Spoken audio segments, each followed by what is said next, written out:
Quando Rivelino pisou em solo europeu pela primeira vez como jogador profissional, no final dos anos 1960, o continente ainda olhava para os sul-americanos com aquela mistura de curiosidade e desconfiança. A Europa tinha seus próprios craques, suas escolas táticas bem definidas, e a ideia de que um brasileiro pudesse ensinar algo novo parecia distante demais. Mas Rivelino não chegou pedindo licença.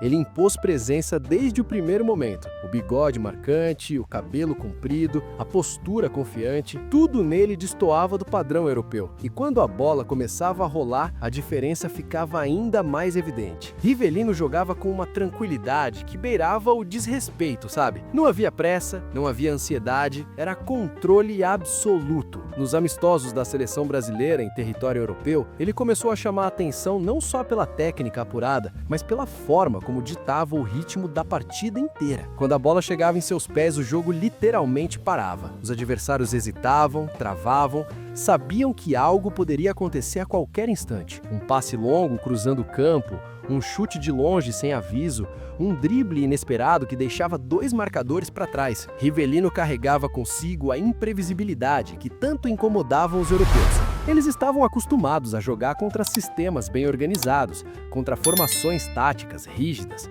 mas contra Rivelino jogavam contra a intuição pura, e isso desconcertava completamente os adversários. Em 1969, durante uma turnê da seleção pela Europa, Rivelino já era observado com atenção especial pelos técnicos locais. Jornais ingleses e italianos começaram a destacar seu nome com frequência.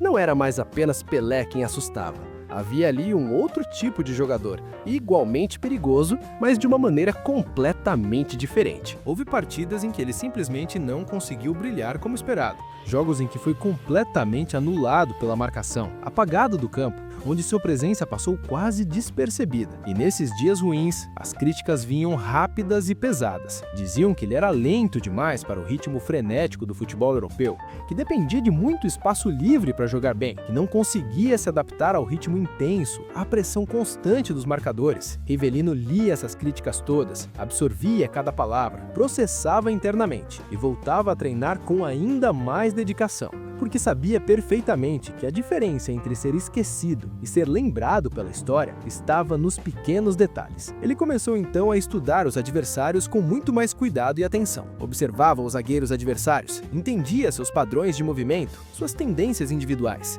percebia exatamente quando vinham para a marcação cerrada, quando recuavam com medo, quando hesitavam por uma fração de segundo, e usava tudo isso a seu favor durante os jogos. Rivelino nunca foi o jogador mais rápido do mundo, mas era definitivamente um dos mais inteligentes em campo. E a inteligência, no futebol de alto nível, muitas vezes vale muito mais que a velocidade bruta. Ele aprendeu a jogar sem a bola nos pés, a se movimentar de forma que criasse espaço para os companheiros, ao mesmo tempo que ficava disponível para receber passes. Aprendeu a usar o corpo para proteger a bola, a ganhar segundos preciosos, e aprendeu principalmente a escolher o momento certo para cada ação. Um passe pode ser tecnicamente perfeito, mas se for dado no momento errado, não serve absolutamente para nada. Rivelino entendia isso profundamente. Sabia esperar com paciência, sabia segurar a jogada, e quando finalmente soltava, o efeito era devastador para o adversário. O que Rivelino buscava era reconhecimento pleno, ser visto como um dos melhores jogadores do mundo, não apenas do Brasil. Ele sabia que tinha o talento necessário, sabia que podia competir de igual para igual com qualquer craque europeu. Mas jogar no Brasil era uma coisa, jogar na Europa, contra europeus, em seus estádios lotados, sob olhares críticos e céticos, era algo totalmente diferente. Havia ali um desafio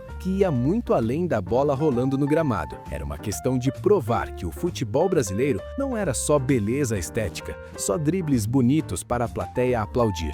Era eficiência, inteligência tática, força mental. Rivelino não queria apenas encantar as arquibancadas. Ele queria vencer, de forma que ninguém pudesse questionar sua capacidade. Quando pisava em campo na Europa, sentia o peso daquele momento sobre os ombros. Não era só por ele mesmo, era pela camisa amarela, pelo futebol que representava, pela geração inteira que vinha junto. Pelé era o rei indiscutível, mas Rivelino sabia que precisava ser o general, o cara que organizava as jogadas, que criava as oportunidades, que finalizava quando necessário. o meio-campista completo que toda grande seleção precisava ter. E ele perseguia isso com uma determinação silenciosa que poucos percebiam. Não falava muito, não provocava adversários, deixava os pés falarem por ele. E os pés diziam muito. Cada passe longo que rasgava a defesa adversária, cada chute que explodia no ângulo superior, cada jogada ensaiada que saía exatamente como planejado, tudo isso construía, pouco a pouco, a imagem de um jogador que não estava ali por acaso ou por sorte. Rivelino queria que a Europa o temesse de verdade, não por arrogância boba, mas por respeito conquistado. Ele queria que, ao ver seu nome na escalação, os técnicos adversários tivessem que repensar completamente a estratégia, e aos poucos estava conseguindo esse objetivo. O ano de 1970 mudou tudo definitivamente. A Copa do México foi o palco onde Rivelino consolidou seu nome entre os grandes do futebol mundial. Mas o que muita gente não lembra ou não sabe é que antes mesmo do Mundial, ele já vinha construindo sua reputação sólida na Europa através de amistosos e torneios menores. Em 1969, durante um amistoso da seleção contra a Inglaterra em Londres, Rivelino marcou um gol de falta que ficou gravado na memória de todos que estavam presentes naquele dia. A bola subiu rápida, quase em linha reta, e explodiu no canto direito do goleiro Gordon Banks, considerado um dos melhores do mundo naquela época. Banks nem conseguiu se mover, simplesmente não teve tempo de reação. A imprensa inglesa, sempre muito criteriosa e difícil de impressionar, dedicou espaço considerável ao brasileiro nos dias seguintes à partida. Não era nada comum um jogador sul-americano receber tanto destaque positivo nos jornais londrinos. Mas Rivelino tinha algo especial que chamava a atenção imediatamente: a capacidade de resolver sozinho situações complicadas. Numa época em que o futebol europeu valorizava cada vez mais o jogo coletivo e organizado,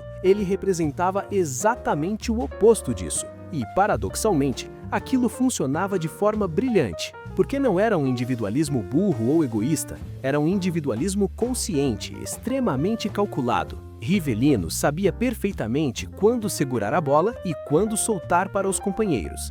Sabia quando era hora de carregar a responsabilidade sozinho e quando era hora de dividir com o time. Nos meses que antecederam a Copa de 1970, técnicos europeus começaram a incluir Rivelino em suas análises táticas detalhadas. Relatórios minuciosos sobre seu estilo de jogo circulavam entre as seleções europeias. Como ele se posicionava em campo, quais eram seus movimentos preferidos, de que distância costumava chutar ao gol. Depois do título mundial conquistado no México, Rivelino voltou ao Brasil como campeão do mundo, mas sabia perfeitamente bem que o reconhecimento europeu ainda não estava completo. Ser campeão do mundo era gigantesco, claro, mas para ser verdadeiramente respeitado na Europa como jogador individual, ele precisava ir até lá e jogar regularmente. Não apenas em amistosos esporádicos da seleção, mas de forma constante e duradoura. Só que naquela época dos anos 1970, as transferências de jogadores brasileiros para clubes europeus ainda eram extremamente raras e complicadas. As regras trabalhistas brasileiras, os valores altíssimos envolvidos nas negociações, a resistência férrea dos clubes brasileiros em perder seus principais craques, tudo conspirava ativamente para manter os melhores jogadores jogando aqui no Brasil. Rivelino continuou defendendo o Corinthians por muitos anos ainda. Mas sempre que a seleção brasileira viajava para a Europa em turnês ou amistosos, ele era recebido com atenção completamente especial. Os estádios europeus enchiam rapidamente quando o Brasil ia jogar, e uma parte muito considerável da torcida local estava lá especificamente para ver Rivelino jogar. Não apenas Pelé, não apenas Jairzinho, Rivelino também era a atração principal. Técnicos europeus renomados começaram a elogiá-lo publicamente em entrevistas para jornais e revistas. Falavam abertamente sobre sua visão privilegiada de jogo, sua capacidade impressionante de mudar o ritmo inteiro da partida, seu chute absurdamente potente. Alguns técnicos chegaram mesmo a declarar que ele seria titular absoluto e indiscutível em qualquer seleção europeia daquela época. Mas o respeito conquistado não vinha apenas dos elogios públicos de técnicos. Vinha principalmente do medo tático que ele provocava. Equipes que iam enfrentar o Brasil dedicavam atenção tática especial e exclusiva a Rivelino nos treinos preparatórios. Rivelino não era um jogador de corpo especialmente avantajado ou imponente. Não era um atleta explosivo em termos de velocidade pura, mas era extraordinariamente resiliente mentalmente e profundamente inteligente em campo. Ele sabia perfeitamente bem que o futebol de altíssimo nível não se joga apenas com os pés habilidosos, mas principalmente com a cabeça pensante. E ele usava a cabeça melhor que a imensa maioria dos jogadores de sua época. Décadas depois de sua aposentadoria, quando jogadores europeus falam publicamente sobre os brasileiros que mais os impressionaram durante suas carreiras, o nome de Rivelino frequentemente aparece com destaque especial. Não apenas pela técnica apurada que demonstrava, mas principalmente pelo impacto profundo que causava nos adversários, pela forma única como forçava os times adversários inteiros a mudarem completamente seus planos táticos originais. O talento de Rivelino era daquele tipo raríssimo que simplesmente não se aprende em escolinhas de futebol convencionais.